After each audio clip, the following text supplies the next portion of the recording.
2022 में फिर से उत्तर प्रदेश में सरकार बनाने को लेकर भाजपा ने पूरी ताकत झोंक दी है। यात्राओं के बीच जनसभाएं कर माहौल बनाने का काम शुरू कर दिया है।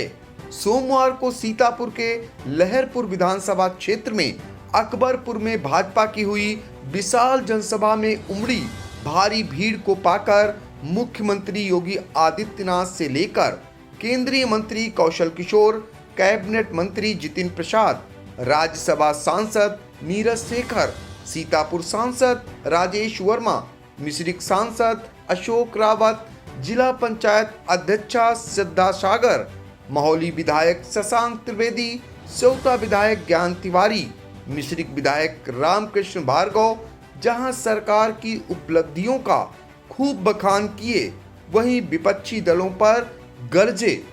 देखें आई इंडिया की यह खास रिपोर्ट कि पिछली सरकार के समय में 5 वर्ष में 18,000 लोगों को केवल मात्र आवास सैंक्शन हुए थे पूरे प्रदेश में। और कौशल किशोर जी अकेले सीतापुर जनपद में आवास योजना में हम लोगों ने पिछले 4.5 वर्ष के दौरान 2 लाख से अधिक परिवारों को एक आवास उपलब्ध करवाया है। 7 लाख से अधिक परिवारों को एक शौचालय उपलब्ध करवाया है। ये है डबल इंजन की सरकार का लाभ। ये जो आवास पहले गरीब को ढूंढने से नहीं मिलते थे, ये पैसा कहां चला जाता था? शौचालय का पैसा पहले कहां चला जाता था? बिजली का पैसा कहां चला जाता था? भाइयों बहनों, मैंने तो आज तक देखा था और मैंने सुना था और पुराणों में भी, धार्मिक ग्रंथों में भी यही बात मैं मानता था, सुनता था, देखता था कि देवी लक्ष्मी दीपावली के दिन दीपोत्सव के साथ आती है, लेकिन इन पापियों ने तो दीवालों में बंद करके रखा है। देखा आपने समाजवादी पार्टी के नेताओं के घरों में दीवालों से भी देवी लक्ष्मी अब निकलने लग गई है। नोटों की गड्डियां अनगिनत गिने नहीं जा रहे हैं, 3 दिन से गिने जा रहे हैं और गिनते गिनते जब सभी अधिकारी थक गए हैं तो समाजवादी पार्टी के बबुआ अपनी जेब में बोतल लेकर के फिर रहे हैं।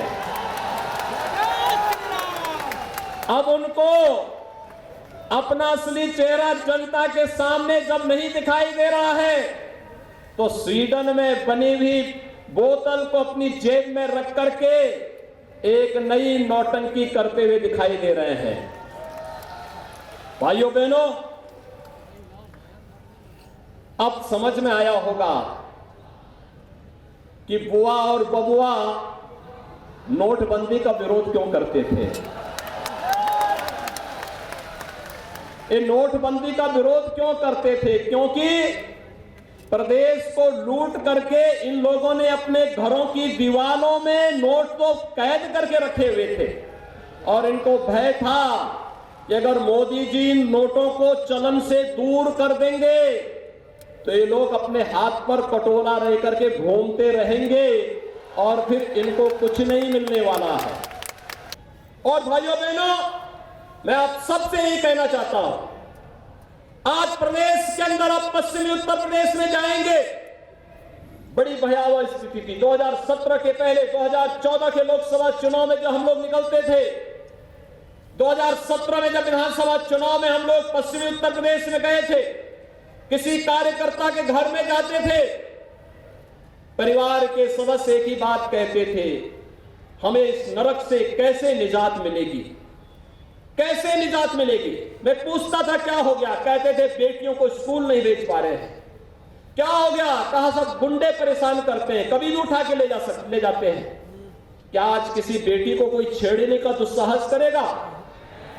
उस दुशासन और दुर्योधन को मालूम होगा फिर पहले तो महाभारत के लिए कृष्ण ने युद्ध किया होगा, अब तो जिन बेटियों को हम लोगों ने पुलिस में भर्ती किया है ये वहीं पर महाभारत रचा देंगी और वहीं पर उसको काम तमाम कर देंगे।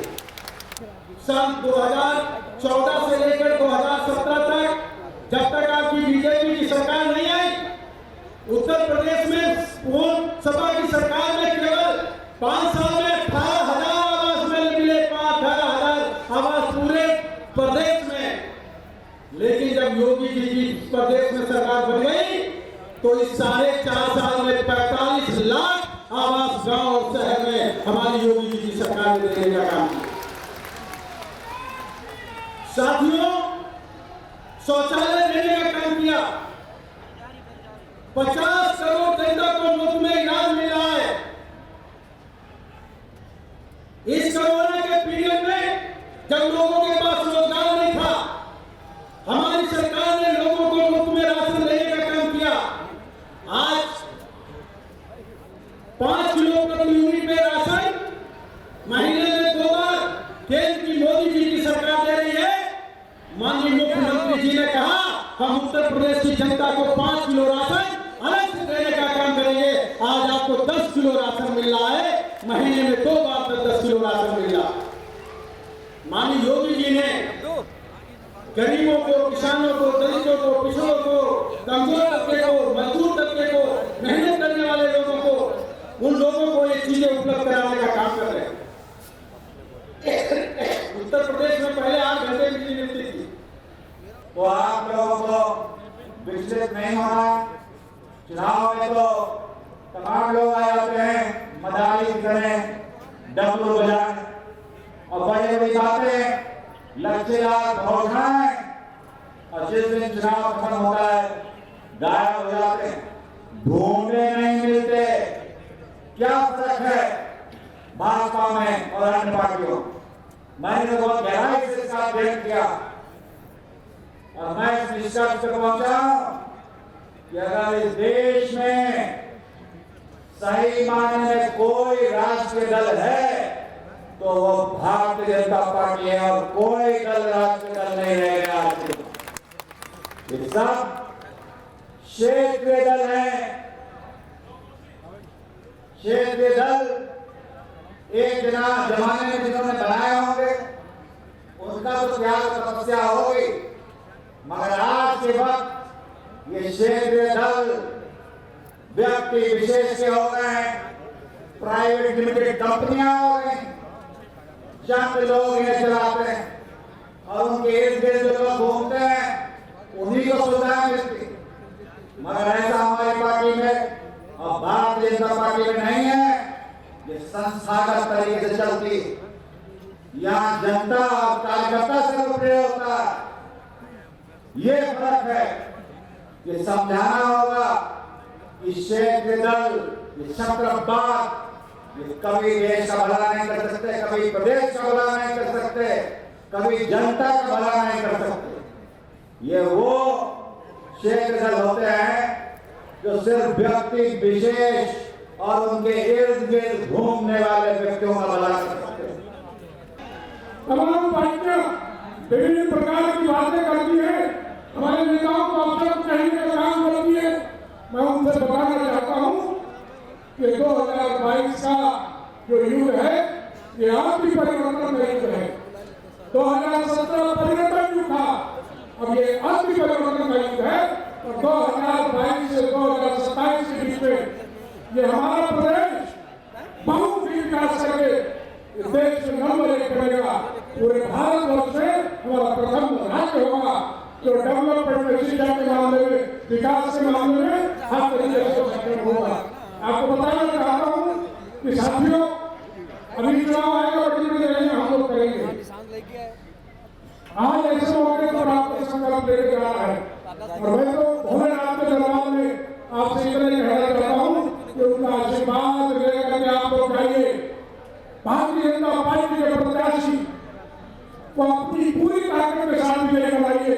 ये जो 5 साल का कारोबार चला है आज उसी का परिणाम है। इतनी प्रबल भीड़ 2 दिन में 60% इकट्ठी हुई है। साथियों, ज्यादा समय नहीं लूंगा, बस इतना ही कहना चाहूंगा, सोच ईमानदार काम करता। आप में सच्चाई है कि नहीं सच्चाई है, ये आप बताइए। हमारा कहना है पूरी तरीके से मजबूती से, ईमानदारी से, वफादारी से काम हो रहा है। कहीं इसमें कोई अतिशयोक्ति नहीं, कहीं कोई संकट नहीं। आप देखिए, माननीय योगी जी ने जो किया है वो कोई कर नहीं सकता। गुंडा माफिया नजर नहीं आते हैं, बुलडोजर पे बुलडोजर चल रहे हैं। जिन्होंने अनाधिकृत कब्जा किया था आज वो सब धराशायी होते जा रहे हैं। तो दमदारी से हो रहा है कि नहीं हो रहा है? बताइए आप क्या कहते हैं? आप दमदारी से हो रहा है साथियों। इसके साथ साथ हमारे जो मुखिया है प्रधानमंत्री जी, उन्होंने भी दिखा दिया है जो काम करते हैं। 56 इंच का सीना आपके सामने है, मजबूती से मोदी जी है तो मुमकिन है साथियों, मुमकिन है। उन्होंने काशी में आपको इतना बड़ा भव्य कॉरिडोर बना करके दिखा दिया कि हाँ जो हम ठानते हैं वो मुमकिन है, करके दिखाते हैं। आज आप काशी भोलेनाथ के दर्शन करने चले जाइए।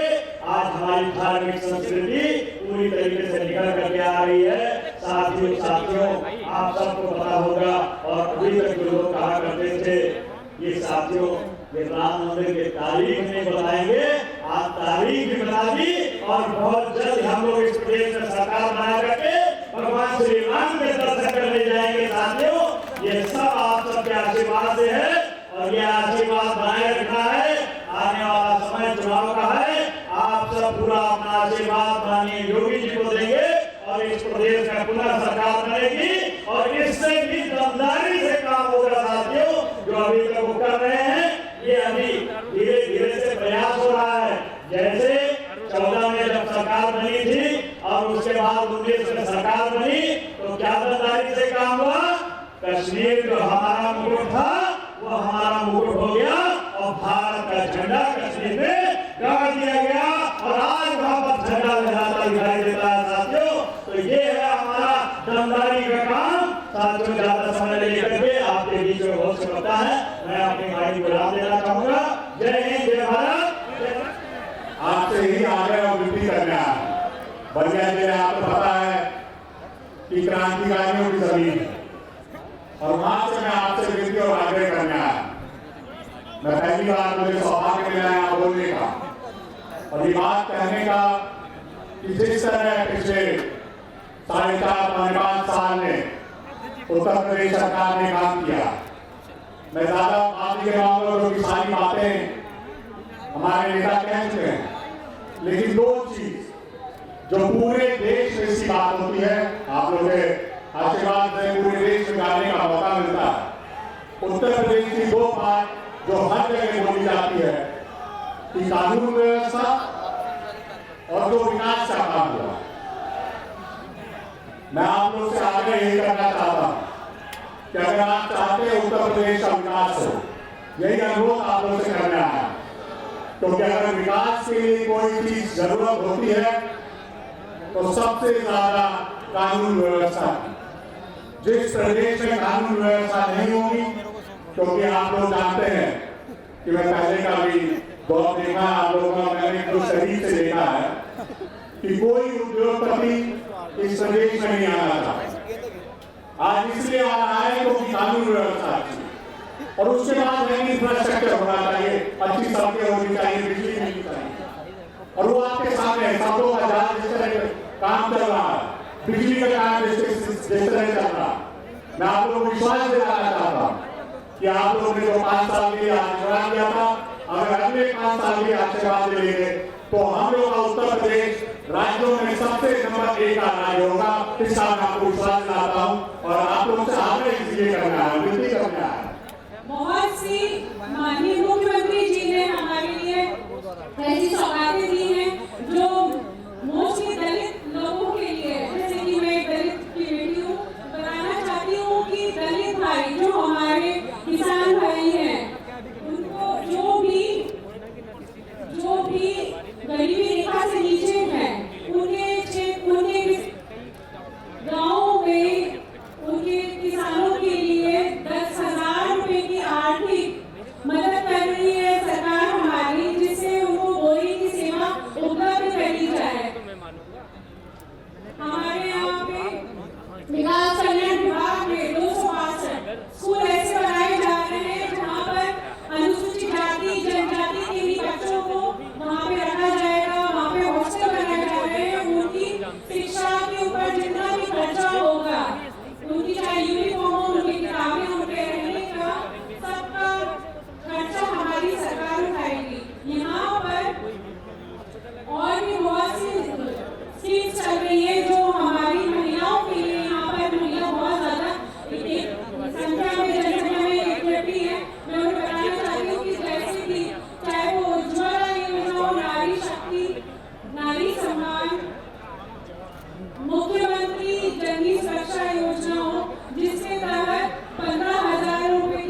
350 सीटें पार करने जा रही है।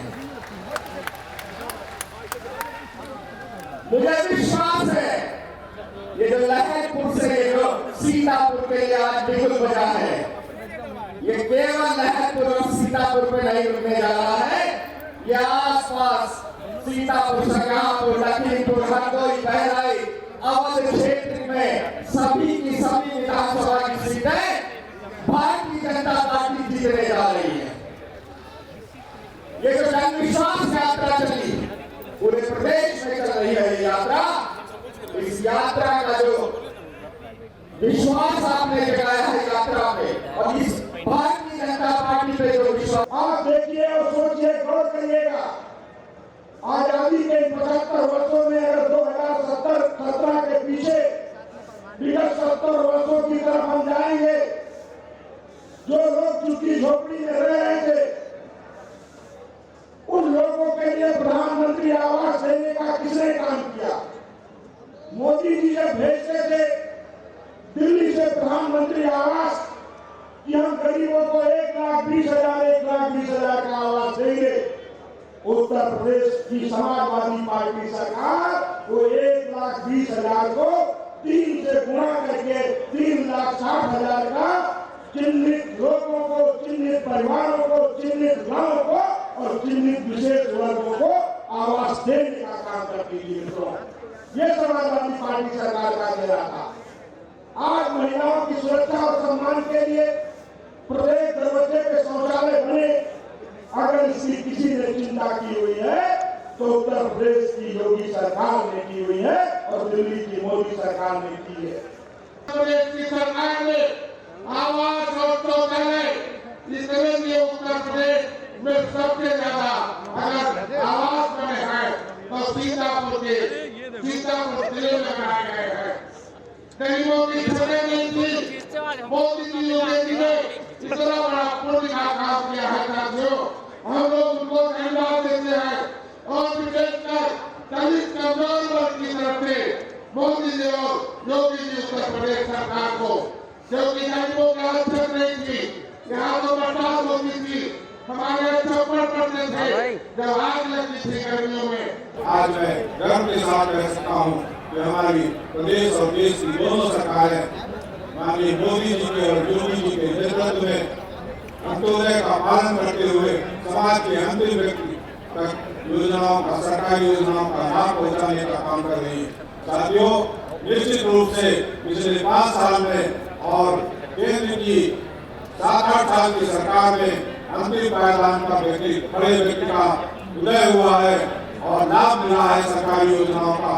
और जिस प्रकार से योजनाओं का लाभ मिला है, ये प्रदेश का और देश का माहौल बना रहा है कि हमारे प्रधानमंत्री जी जो कि दुनिया के सबसे लोकप्रिय नेता है, हमारे मुख्यमंत्री जी जो देश के सबसे लोकप्रिय नेता है, उनके नेतृत्व में प्रदेश और देश इस तरह से तरक्की के रास्ते पर अग्रसर है।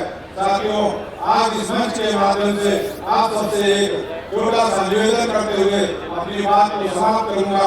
आदरणीय मोदी जी के और योगी जी के नेतृत्व में ये जो भारतीय जनता पार्टी का विजय का रथ चल रहा है, इसको 22 में और 24 में आगे बढ़ाते रहना है। और इसमें आप सबका, खासकर उत्तर प्रदेश की बहुत महत्वपूर्ण भूमिका है। आप सब लोग इस कार्यक्रम में उपस्थित हुए, इसके लिए बहुत बहुत धन्यवाद, आभार। जय हिंद, जय भारत।